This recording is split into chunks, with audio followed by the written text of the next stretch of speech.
Okay, this is Uncle Matt with Uncle Matt's D&D Studio, and it's the Uncle Matt's D&D Neighborhood Show where I interview people who either are famous or ought to be. And I've brought along our sort of general topic for the day is going to be theater of the mind. And so I've brought in Jonathan Pickens to chat with me about that. And also Jonathan is one of the players, not a regular player in my game, but tends to make cameo appearances because of the type of character that he has, Kaladin the Paladin. We'll talk a little bit about that.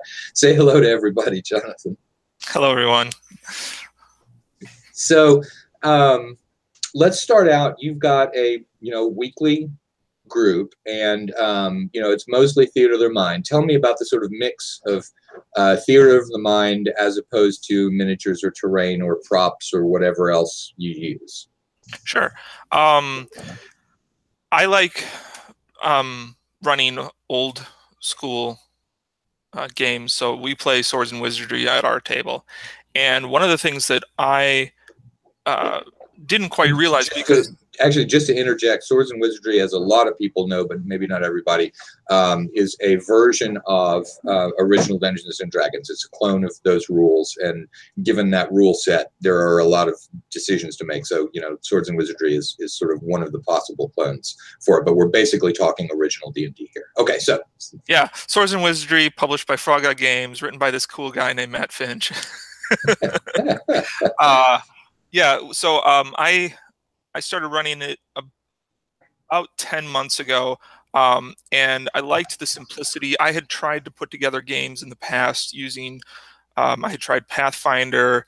I had been, or I still am, a player in a 5e campaign, but I didn't like the sort of generous nature of some of 5e's rules. I liked the more traditional style. And so when I put together my home campaign, I got a couple of players. I have 3 players at my table, and we play Swords and Wizardry. And I use theater of the mind mostly because when you look at the rule set for OD&D, it says every round is a minute long.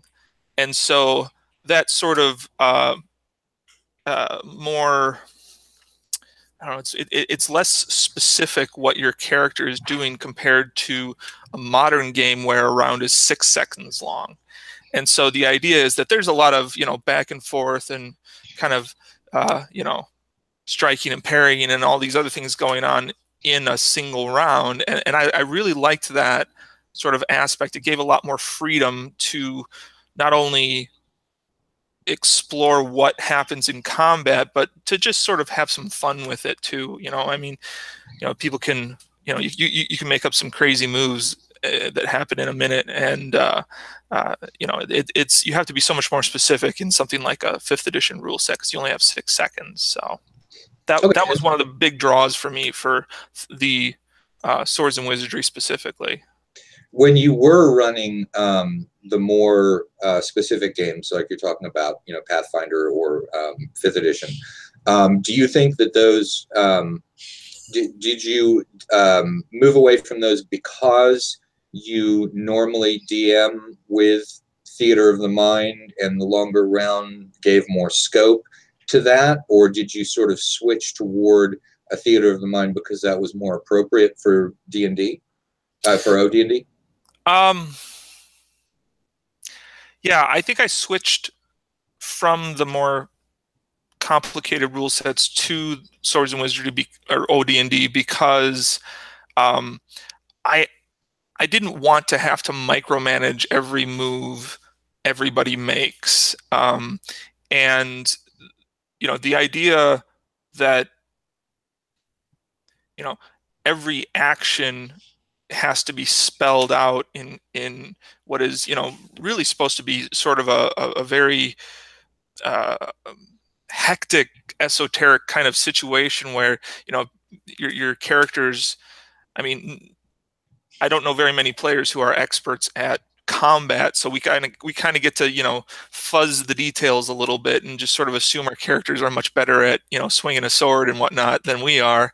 And so, you know, I kind of like that aspect. It puts, I think, the right amount of buffer into the system when in OD&D, as opposed to like, I want to swing my sword this way, and then I want to turn that way, and then I want to parry with this, and you know, I mean, you have to be really technical minded, and I just think that the theater of the mind style lends itself much better to you know, players saying, well, I'd kind of like to do this, and then as a GM, I can you know, referee that a lot easier, and it allows more freedom of imagination for what players are able to do. Okay, and we'll delve into how you do theater of the mind in a second, but let me ask, just so that people have a mental picture of the table. A lot of the theater of the mind people that I DM with, and I'm actually one of them when I'm at a physical tabletop with people, will still use some sort of marker to handle what I call the fireball radius, to see basically, to, you know, to be able to figure out, you know, you sometimes in some situations you do have to have a handle on where people are. So do you use any sort of miniatures or tracking of that on the table, or is it all basically done in your head and described to the players? We've done both, and for my preference, I mean, I have a map behind my screen, and so, you know, if a player says they want to fireball somebody, you know, generally it's less of a like they need to pinpoint where it is, and more like it's a conversation, like, this is what I'm trying to get my character to do, and I go, okay, here's what's going to happen.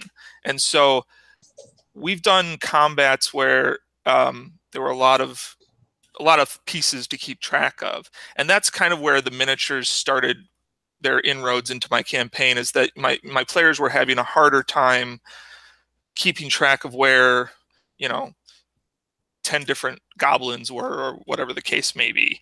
And so we started introducing just sort of like token miniatures to at least get some placements down and get some better ideas. But you know, with the understanding that it's what's on the table is just an aid. It's not hard and fast, this is how it is.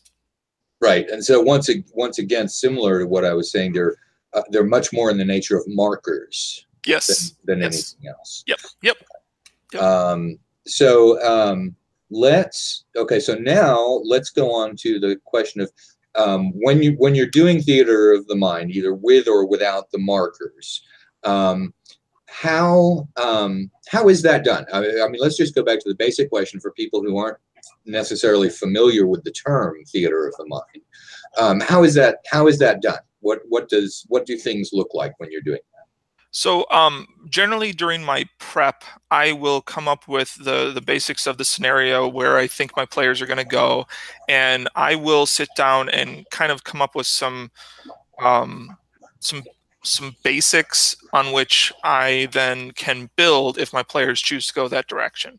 And so if they come into a town, I will have I will have a list of shops that and taverns and whatever that they can go to, and then depending on what they choose to do from there, I will then kind of make it up on the fly what it looks like on the inside. So if they walk into a candle maker shop, I'll be like, okay, you walk in, and then, you know, I'll describe the different aspects of the shop, what they see, what they smell, you know, is there anything particular about the situation. And then similar for dungeons, I map them out, so, you know, they're a lot more specific. But again, you know, so a lot of times the details are left to how are the players doing, what does the tension at the table feel like, do I need to add more to get them involved. And so that tends to be much more seat of my pants. So one of the aspects of it, which probably isn't necessarily true for everybody with theater of the mind, but you brought up something that I think is probably one of the key benefits of it, which is being able to toggle up and down the level of detail that you're giving based on the level of detail that they need in order to keep the pacing moving. So it's a pacing tool as well as anything else. Is that you get? Yeah, I mean, I definitely do that. I also use the flavor text of the theater of the mind is made of to drop clues about different aspects of the dungeon that they're in or the situation they're in, so that hopefully I'm communicating something, not just it's not just meant to be empty words. Everything tries to have some sort of purpose, either to build tension, to up the pacing, to scoot them along if I need them to. Sometimes to give them a clue about which direction. Well, there's a slight breeze coming from passage on the left, and the air is strangely still on the right. Things like that just give a little bit of more clear of a picture of what their character is experiencing, so that they as a player can make that decision as informed as possible.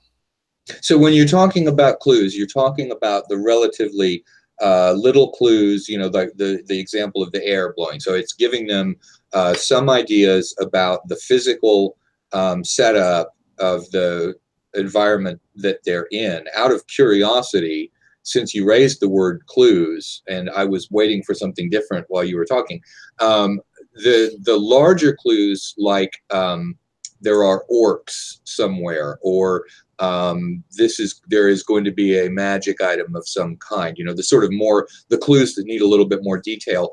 Do you already? I take it, write those out in the dungeon, or at least some sort of notes about those, the bigger clues. Yes, yeah, absolutely. Like, I mean, I've run a lot of modified pre-written encounters. I sort of modify them for my own group, of course, but I use those as sort of like keyed scenarios, and so that, like, if, for instance, we were just running Grimsgate, and there's am I allowed to give spoilers? I don't know.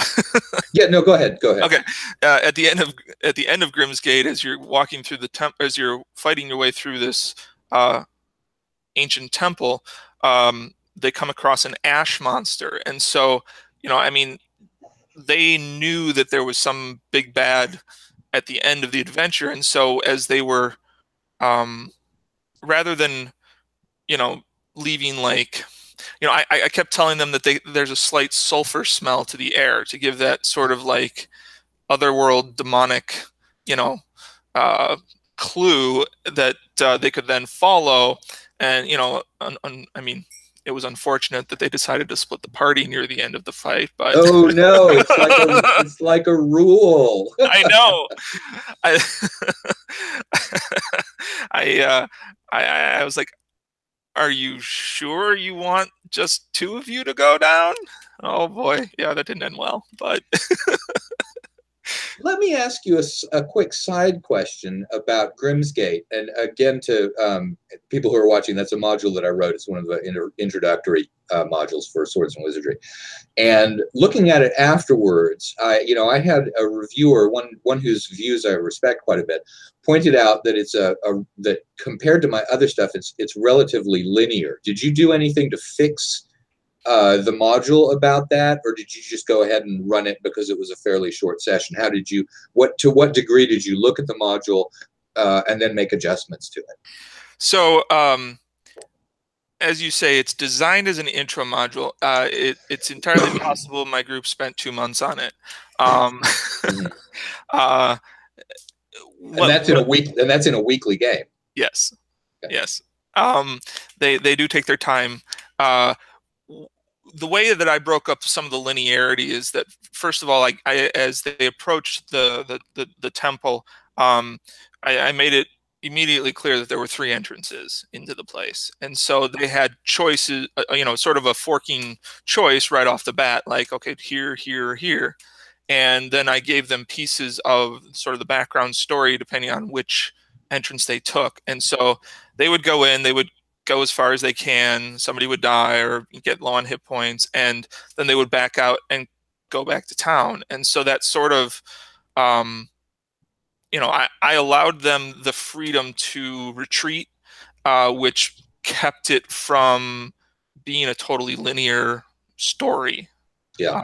They didn't start at the top and then work their way to the bottom. It was, they went in here, explored, got some ideas, went over here, went over there, and I spiced up the actual town of Grimsgate a little bit by adding some uh, details to the local folks, and as characters were dying and they were recruiting NPCs that were dying, the town kind of got a little sour on them and stuff like that. And I mean, just fun stuff like that. So uh but yeah, to your point, is it linear? I mean, it could be if you want to run it that way, but I think there's in something like this, it's real easy to avoid a railroad if you want to. Just with what you uh, give to your players in theater of the mind, they know as much as you tell them. So, if you want to obscure some details purposely so that they have, so that they go a certain way, you can do that. If you want to give them more details so they have more choice, you can do that too. And I really like that aspect, because when it's all laid out on a map for everyone to see right away, in a more, like if you've got it like drawn out or something, and you're not just, what I'm trying to say is that I think you can do it either way. So when you say either way, do you mean Grimsgate, or do you mean the style of gaming? No, Grimsgate as an example, you could run it very linear, or you could run it more open-ended based on the kind of level of detail that you allow your players to have as they're approaching the dungeon. Yeah, I think that's part of how I introduced that weakness to it, was that there, you've got the town, and so it has a feel a little bit like Keep on the Borderlands, because there's the connection between the community and the thing. And I just sort of, when I designed the dungeon, I just didn't work that in, which normally I do that check, and I'm like, is this linear? And on that, I mean, I think it's a good module, but it does have that flaw. And the reviewer who pointed that out, I was absolutely like, oh shit, you're right. It is, pretty much for the most part linear. It's not linear in the sense of the whole module with the other places that you could go, but that dungeon complex is basically a single line. So. Well, honestly, my players, they went in the what's essentially the basement entrance first. Mm-hmm. Then they explored the second level, and they actually never went in the front door of the temple up top. They worked their way around to the back while simultaneously avoiding the lower level that has the final boss. Mm-hmm. And so they got the bits of the story in not in the way it was presented in the book. Right. They actually came across it out of order, and I thought that was actually a lot of fun. So much more of a jigsaw puzzle that way. Yeah, no, I mean, it was set up to allow the jigsaw puzzle. It was just a structural thing on there. But we're getting way off track to talk about something that I wrote that I'm not. I'm only 90% happy with that particular module. So it's still it's like having a stone in your shoe. I mean, you can't go back with something like that and be like, okay, I fixed it now. You're stuck with your writing history. But let's stay on theater of the mind, although I've got no problem, drifting off into the other topics. I do want to talk to you about your player style as well, because you're in one of my games. Yep. So let's, again, still on theater of the mind. So I guess I got a couple questions about that, but one of them is, to what degree, and you sort of already answered this, but to what degree do you make stuff? What do you make details that may or may not be relevant, that just give the ambiance of things? Because you did say that you sort of try and keep everything relevant. And when I'm doing theater of the mind, I do almost the opposite. I give people irrelevant crap. So, I think one of the, and I'm not, anybody who's GM'd, I think will probably already know this, but you kind of have to know your table.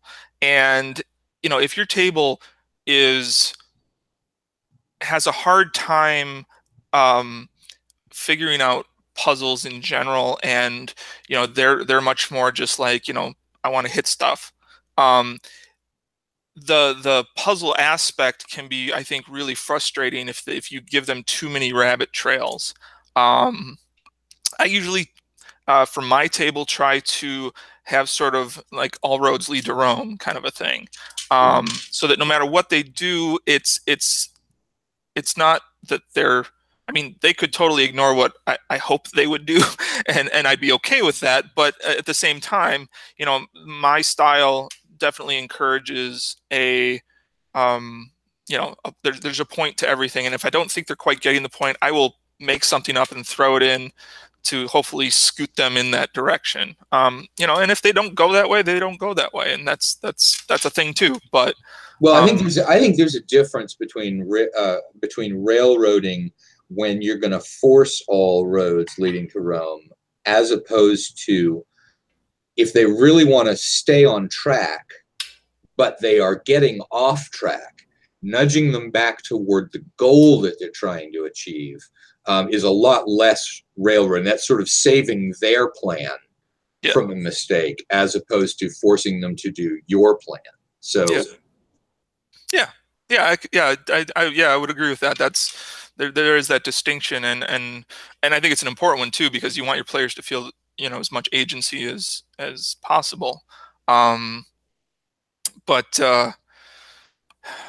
what was your original question? I don't remember. I got no idea. I mean, we can just keep running on that. Oh, I guess the original question was about relevant information as opposed to irrelevant flavor. Right. Yes. And so, if I can give an example, my players just this last week, I had them in a small town, and they were not able to conquer Grimsgate. Let's just put it that way. And so they were not able to do what? Conquer Grimsgate. Okay, got it. And so, long story short, because we had the one surviving party member get arrested by the cleric in town, essentially for gross negligence, or and so we started a fresh party that is now on their way to Grimsgate to essentially take this person back for justice. And so that let me sort of start a fresh campaign, but still sort of tie it all together. And I wanted to start introducing some bigger story elements, because I'm a big fan of overarching plots, even if the players only get little bits here and there, that they eventually, it leads to sort of some culmination months, years down the road, whatever the case may be. And so they were in a little town that I wanted to have. Oh, Julia, you should close your ears for a second. you got one of your players in the room, and you're about to say a spoiler there. Yeah. Well, you know what? We can move to a different one. Let's talk about, since you're one of the players in my game, and you have seen various episodes that you weren't in, and so you're familiar with all the events that happened with the hidden temple of Thalascoptus, who's the sea god. Both of my two parties, both the OD&D Swords and Wizardry one and the 5th edition one, ended up running through this place. Just, they really, between the two parties, they really just bashed the crap out of it. And so, so talk to me a little bit about how, because you were there and you saw the way that I handled it. In what ways do you think you would have handled the fact that there is an overarching plot there of there's the large temple of Thalascoptus, which is basically accepted in the town. You guys found a bolt hole that was basically sort of a front and not legal, and so it was tied in to a larger plot line, like you're talking about, or not so much a larger plot line, but a larger villain group that's doing stuff. How would you have developed that connection between the larger temple, the smaller temple, and the stuff that was going on in any ways that were different than the way that I did it? Yeah, that's a good question. I don't know if I have a ready answer for that one. I think that because I'm not saying that there's anything wrong about it. I mean, those things develop in all kinds of different ways. You know, you react to what it is that the players learn, and so you know, really, I'm what I'm maybe asking is, what direction would you have worked it in, as opposed to the direction that I worked it in terms of you know, information. And we understood that you're not criticizing the way I do it, so yeah, you don't need to worry about sounding like that. So I would, one of the things that I think I do in my campaigns is I try to give players usually more information, I think, than, like, at the beginning of a campaign they get something of a micro info dump.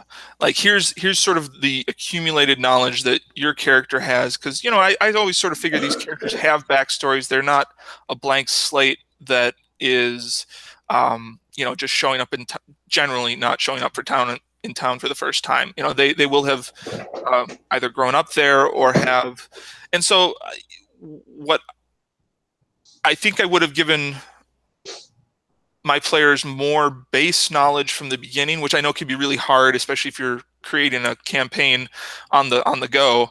And then I would have probably had them, you know, as they react to that information, it would have gone, I think, in very different directions. I think is the way you know, if I'm running Jordaба for my home group, that's the way I would do it, as opposed to sort of the discovery method, which is kind of what I feel like I watch in the streams, where it's like they learn as they go, in a much more piecemeal way. So I think that's probably like one of the differences that I would do is I would obsess over the all the info that the town had prior to the campaign, and then you know, see where my players wanted to go from there. So really what we're talking about there is it sounds like that you and I tend to give them the material for planning what they want to do at different phases. You give it to them at a very early phase by giving them that information dump. Whereas I give it to them later by, you know, giving them the jigsaw puzzle pieces, and then occasionally, this is one of the areas where I tend to fudge in, is helping them connect jigsaw puzzle pieces by doing things. Well, and the advantage of the way that you do it, that I see, is that, you know, it allows for the picture that the jigsaw puzzle is to change depending on, you know, where you think things are going, and it's a little bit more fluid than the kind of one that I try to do, if that makes sense. Yeah, and part of the reason for that is that on my side, I just have a terror of giving people too much information all at once and boring, because I do know that when I was a younger DM, you know, I was looking at old TSR modules like the Village of Hamlet and so on and so forth, where there's a lot of background being given. And, you know, you've got the tendency to feel like the players need all of that information all at once. And you do that, and you've got glazed over eyes looking at you like, oh my God, I'm so sick of listening to all of this stuff. And so, you know, there's definitely a level of skill involved in how much information you give them with an information dump. I mean, how do you sort of keep an eye on that? To be perfectly frank, I watch my players as I'm DMing. You know, when we had just started this new campaign this last week, you know, I had a period where some of my players were getting sort of that look where they're listening, they're paying attention, but boy, we got to get some action going. And so, you know, we ended up getting them moving along, and I kind of made up a the beginning of a horror movie kind of scenario almost for them, where they came across a graveyard that I had planned for them to come across. It was going to be our hook for the night. And I threw in a whole bunch of like really strange happenings going on at this graveyard rather than it just being a plain graveyard. So you start out by giving them information until their forehead makes contact with a table. Then I wake them up. And then you wake them up and you're like, okay, it's time. And then that's when you move from the giving them enough information to plan into giving them additional jigsaw puzzle pieces that are going to fit into that and inform that. And then sort of later, once they've dealt with the 1-2 punch of here's your information, now here are the jigsaw puzzle pieces, that's when they move on to the plan type of thing. I mean, is that something that you tend to do normally in it, or was it just this one where you ran out of attention on the information dump? It's definitely something I do more both early in a campaign and when there are pivotal points that, you know, I think have to be communicated as far as that overarching story that I was talking about, you know, where there's a piece that I need to make sure that they get. And so if I have to change how they get it so that the players stay interested, yeah, I'm all for that. And it can be a lot of fun to spice it up as you go, because as I say, I went from what was essentially the hobbits trekking across the Shire style to the middle of a Stephen King novel in about 2 seconds, and they really woke up. Yeah.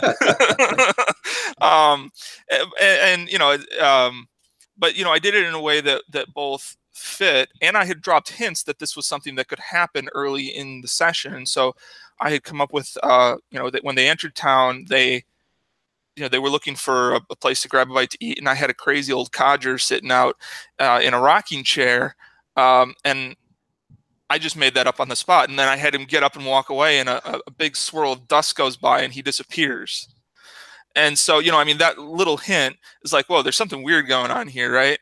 And then later on, when they came to the graveyard, there's a ramshackle caretaker's house, and I was like, I'm gonna put that old codger sitting in the window rocking in a chair. Yeah, I was gonna come back to the question, because you said that you added some new stuff to the graveyard to work it in, and I was gonna come back to that. So it's the crazy codger in the well, and I had a storm roll in out of the mountains to the west where Grimsgate actually is, and one of the NPCs is a druid, and I had her do a detect magic spell, and she saw skeins of red magic coming in through the clouds to give them sort of an idea that, hey, there's something more going on to this storm.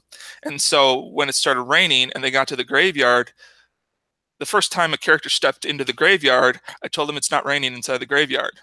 Mm-hmm. And it's still raining outside the graveyard. And then I, through that, and this is just all sort of like top of the head kind of stuff. I had because they wanted to see what was going on with the old codger. So they walk into the ramshackle house, door shuts behind them, and it's the moment the door shuts, lightning strikes, and it's raining again. And so, this sort of like all these little bits are all I had when going into the session was they're going to come to a graveyard. There's going to be a dungeon associated with the graveyard. That's it. All this extra stuff, I with theater of the mind, you can gauge your players' level of involvement and up that tension a lot easier than if you're following sort of a more scripted adventure path. And so I think that's really, it makes it a lot more fun for me as a GM, because I get to be sort of creative on the fly with the details like that. Yeah, one of the things I often tell people is that, you're the GM, you're there to have fun too. You're playing a game too, even though the word for you isn't a player. Yep. So I always allow myself to have fun, as long as I'm still being fair with stuff. Well, yeah, and then I had my players, they leave the house, they go outside back into the graveyard. It's raining. Now all of a sudden there's a force field outside of or some sort of ethereal wall blocking their exit from the graveyard, and they look up the hill into the gravestones, and they see the old codger up there in the hills going, waving at them. And, I get to play act a little bit, and I give them a creepy laugh, and, they turn around and look at each other, and they look back, and he's further up the hill without having actually walked the distance. And, just give it that sort of like, this is really out of the ordinary, what's going on? And, make them want to find out more. Or not, if I scare them too much, but. Yeah, I did one adventure where I had the entire party just be like, nope. we turn right and we look for another place to go.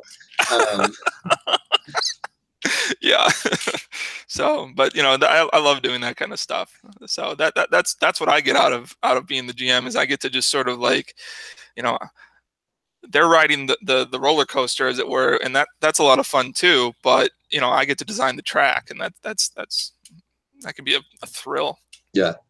And so on the topic of one of the fun things to do as a GM is to see where it is that the players are going to surprise you by doing something utterly unlike what you would expect that they do. And that brings us to your character of Kaladin the Paladin.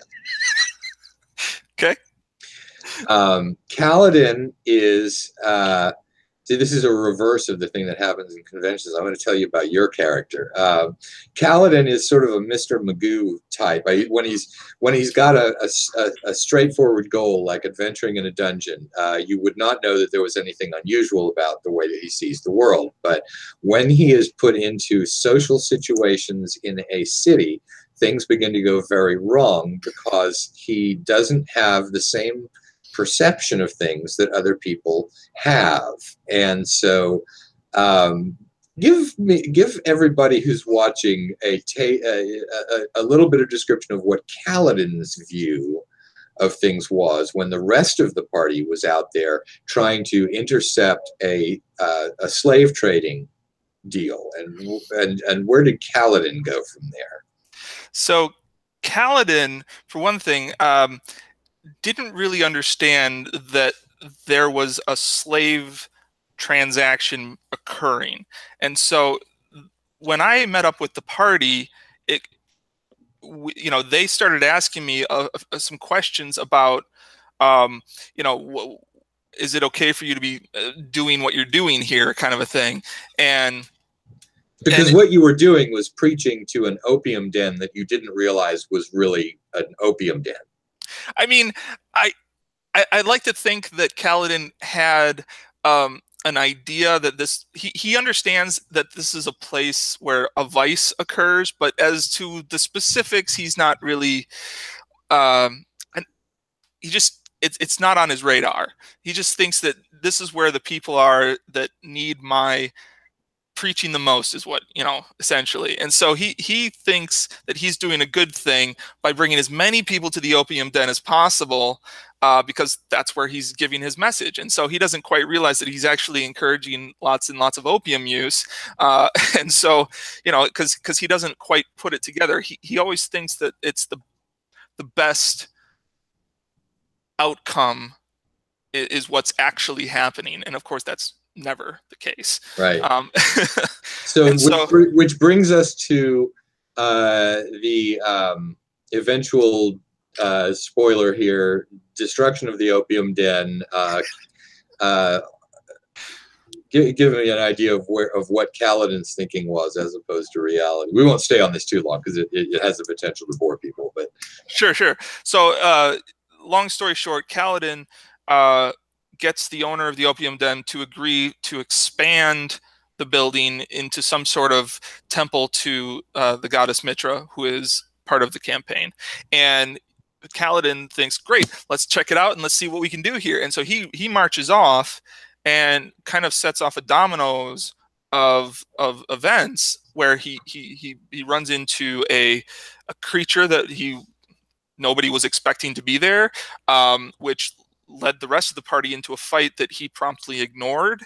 And then when the slave trade deal that was supposed to be sort of the focus of the whole adventure that evening came in, he thought it was workers coming to help with the building of this new temple. And so, again, best possible situation that. Right. I mean, because you fixated on the idea that construction was going to happen at the temple, and so you were just going there. You were looking at the site. You were looking to see if there was a somebody who was doing an inspection on the property. The slaves show up. You think that they're probably the workers for the construction. I mean, yeah, and, absolutely. And everything that you did followed that paradigm instead of the fact that everyone else was saying, hey, we're here to stop this slave trade that's going on. You walked away. And then after the explosion, for example, you couldn't hear what people were saying. Yeah, that made it so much easier to keep going off in my own direction because they couldn't convince me otherwise. Yep. So, that worked out. The roles were in my favor in that case. So, all right. So having covered that, now, I guess one other question, because although at my tabletop, I'm very much theater of the mind. In the online games that I run, there's fairly intensive use of miniatures, just because it's a little thing, for people to do.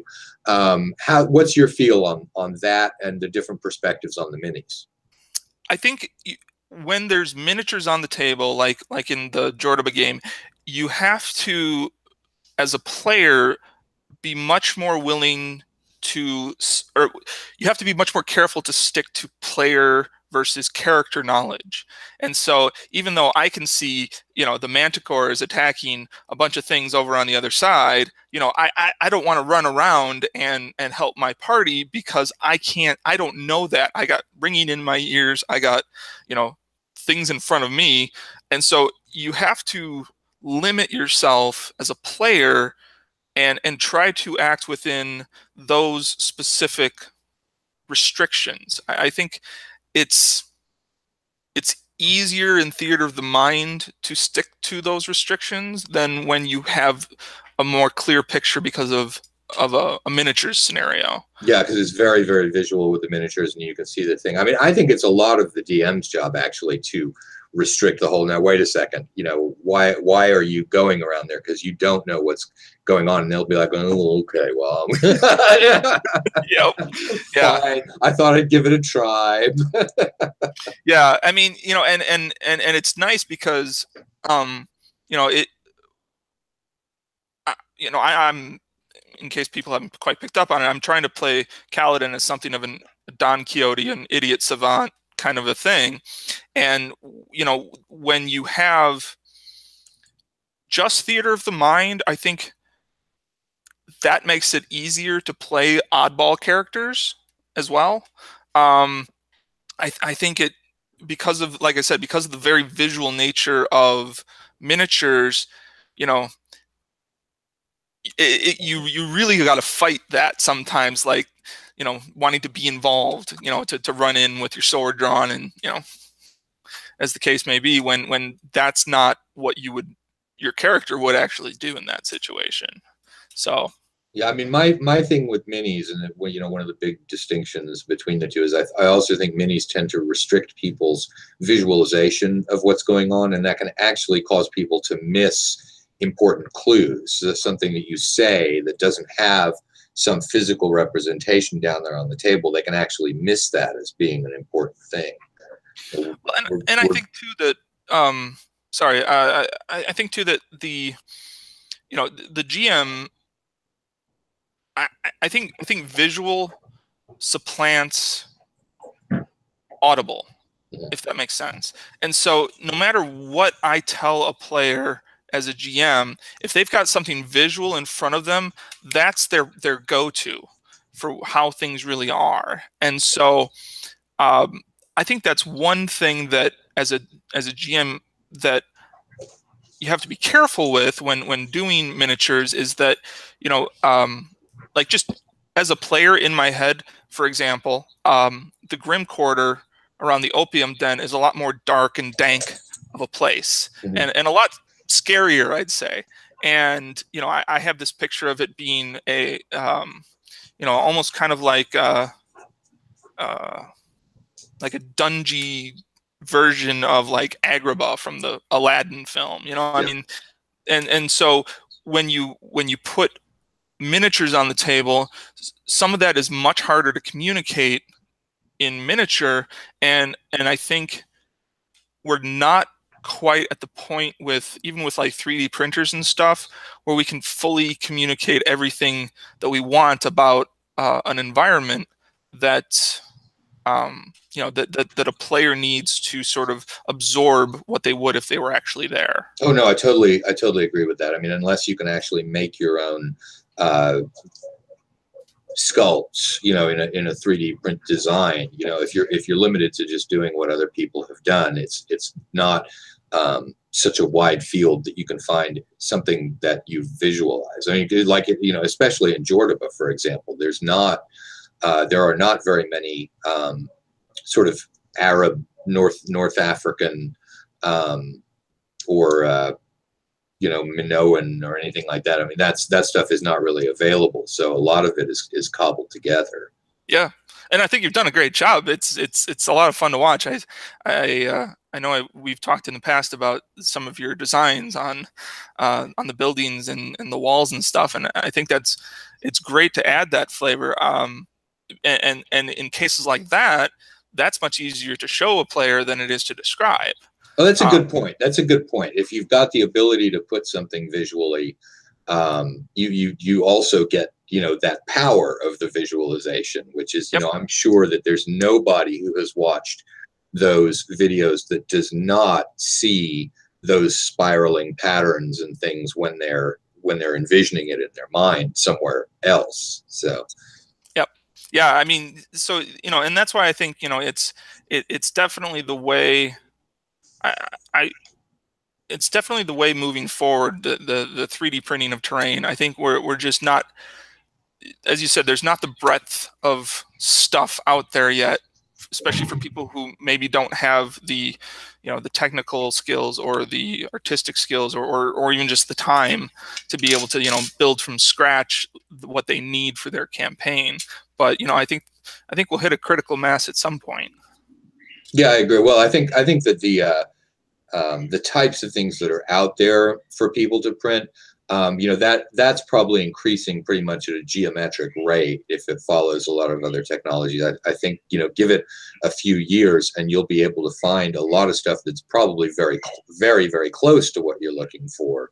Whereas right now, you know, you go in there and there's still going to be some gluing here and there and cutting something off with an X-Acto knife and you know, and oh God, you know, I can't find anything that really, you know, that's like when I, you know, go back to plaster casting where there's a little bit more flexibility and use that stuff just to fill in the gaps where there's something that I couldn't find anything on. So, but yeah, no, I think in a few years that's going to be different. So. All right, let's move.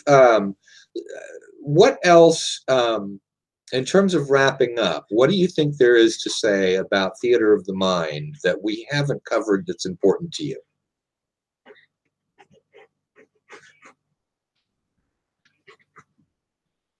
Have I still got you there, or have you frozen? I think you've frozen. Well, that's one way to end up the show, I guess, is that Jonathan has disappeared and escaped from the last question that I had. And so we will go ahead and say, thank you very much for watching, everybody, and whatever kind of D&D it is that you play. Imagine the hell out of it.